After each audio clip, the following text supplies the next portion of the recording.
Nový model elektrobicykla AMS Hybrid 177 je najväčšou novinkou v kolekcii značky Cube pre rok 2026.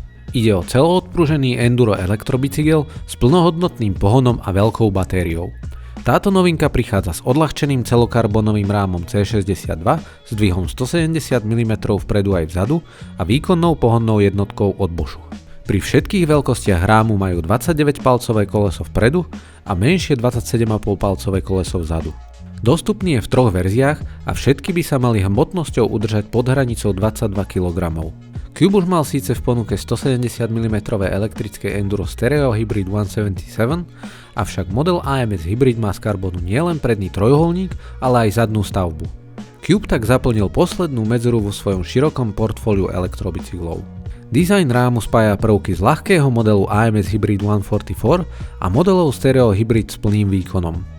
Tlmič je umiestnený pod hornou rámovou trúbkou a dizajn rámu pôsobí celkovo čisto a elegantne. K tomu prispieva aj 600 Wh batéria Bosch PowerTube, ktorá je integrovaná do spodnej rámovej trúbky. Vedenie káblov cez hlavové zloženie prináša čistý vizuálny dojem, aj keď údržba je náročnejšia, čo je však častý problém u moderných bicyklov. Cez podložky hlavového zloženia sa dá tiež jemne upraviť geometria.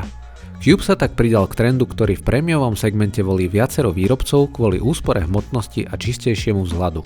Rám doplňajú praktické ochranné kryty na spodnej rámovej trúbke v oblasti motora aj podreťazov.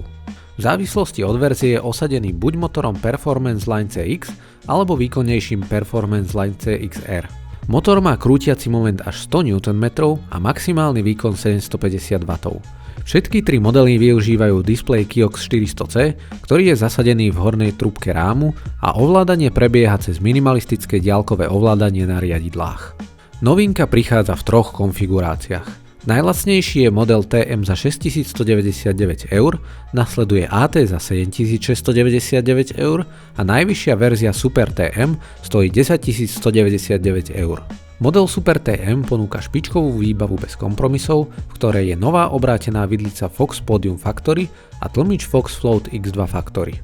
Elektronické radenie SRAM XX Eagle je napájané priamo z batérie motora a brzdenie zabezpečujú výkonné brzdy SRAM Maven Ultimate. K tomu sa pridávajú karbonové kolesa Newman Face 30 a karbónový cockpit Race Face.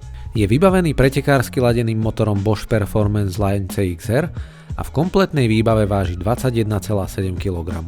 Model AT, čo je skratka pre Action Team, má pravdepodobne najlepšie vyvážený balík špecifikácie. Používa tiež motor CXR, no spojený s novým elektronickým radením Shimano XT Di2 s funkciami FreeShift a AutoShift. O odpruženie sa starajú vidlica Fox 38 Factory a tlmič Float X2.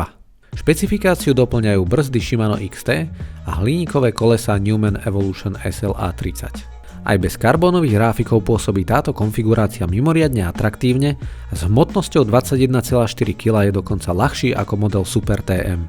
Najlacnejší model TM má motor Bosch Performance Line CX, vidlicu Fox 38 Float Performance, tlmič Fox Float X2 Performance, mechanické radenie SRAM GX Eagle, brzdy SRAM Maven Silver a hliníkové kolesa Newman Evolution SLA 30. Hmotnosť tohto modelu je stále veľmi slušná, a to 21,9 kg. Model Cube AMS Hybrid 177 tak predstavuje premyslený a atraktívny e-bike, ktorý zapadá do najvyššieho segmentu enduro elektrobicyklov a ľahký celokarbónový rám a silný motor Bosch vytvárajú ucelený koncept aj pre náročných jazdcov.